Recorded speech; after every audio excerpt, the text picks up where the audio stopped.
كان الوقت غسقا حينما خرجت من بيتنا، وضياء القمر يغمر الوادي.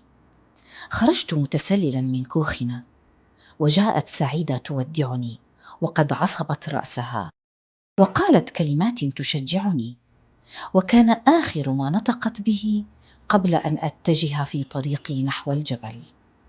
لا أذكر ما قالت بالضبط، الدوار يثقل رأسي. السرد هو إحدى الوظائف اللغوية التي نحتاجها في الإخبار عن قصصنا وتجاربنا، أو نقل الأحداث والمواقف بأسلوب منظم. وعلى متعلم اللغة الثانية أن يتقن هذه الوظيفة إذا أراد أن يصل إلى مستوى متقدم في اللغة. تعتبر القصة من أفضل النصوص المساعدة على إتقان مهارة السرد، وعندما ندرس القصة ندرب الطالب على فهم التتابع الزمني وإعادة ترتيب الأحداث، ثم إعادة سرد القصة زمنياً من الحدث الأول وحتى الأخير.